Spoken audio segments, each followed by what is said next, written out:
Ce samedi 1er juin 2024, Antoine Decaune était l'invité d'Aurélie Casse dans Célébdo. En pleine promotion de son nouveau magazine sobrement baptisé Vieux, celui qui a célébré ses 70 ans il y a quelques mois a tenu à rendre un bel hommage à une légende du PAF à qui il doit toute sa carrière. C'était il y a bientôt 6 ans, mais bien que les années passent, la peine reste la même. Invité de Célébdo ce samedi 1er juin 2024 pour faire la promotion du nouveau magazine Vieux qu'il a lui-même créé et qu'il vient d'éditer, Antoine Decaune, 70 ans, est toujours aussi pimpant.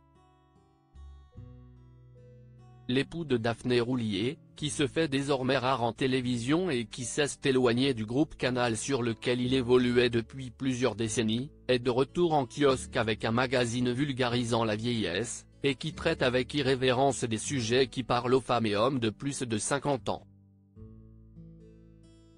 Qui dit promotion dit forcément rétrospective, et Antoine Decaune n'y a pas échappé. L'homme de télévision a sans surprise été touché en revoyant des images de Nulle part ailleurs, l'émission qu'il a popularisée et qu'il a partagée avec José Garcia et Philippe Gildas, qu'il a toujours considéré comme son mentor, et plus encore, comme un deuxième père. Ému face aux questions d'Aurélie Casse, le papa d'Emma Decaune a rendu un bel hommage à celui à qui il doit tant. Antoine Decaune très ému en évoquant Philippe Gildas. J'ai été très touché par la mort de Philippe. On a grandi ensemble. Il m'a aidé à grandir, certainement. Il y a eu une réaction chimique entre nous. C'était totalement naturel de travailler ensemble dans une dynamique qui, tous les jours, se renouvelait. On avait l'impression que c'était un jeu sans fin, a déclaré l'animateur, qui a enchaîné les superlatifs.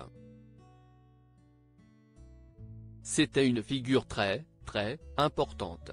C'était un merveilleux journaliste.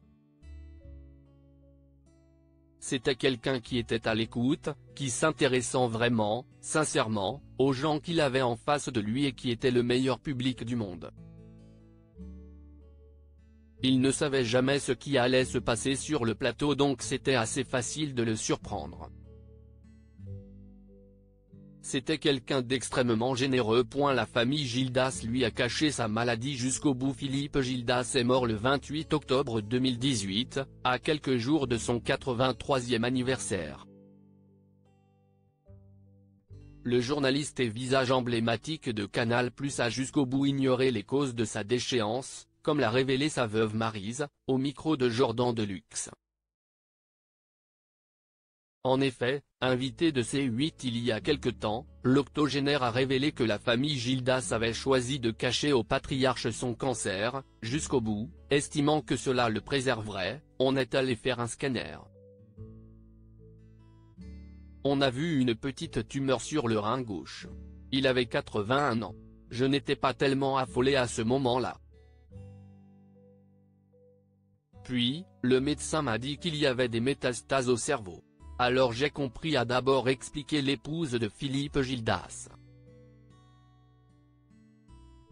Au cours de l'entretien, Maryse Gildas a retenu deux personnalités, qui ont soutenu et accompagné son défunt époux jusqu'au bout, et qui sont venus lui rendre visite jusqu'à la fin, même lorsqu'il ne les reconnaissait plus, Antoine Decaune et Muriel Robin.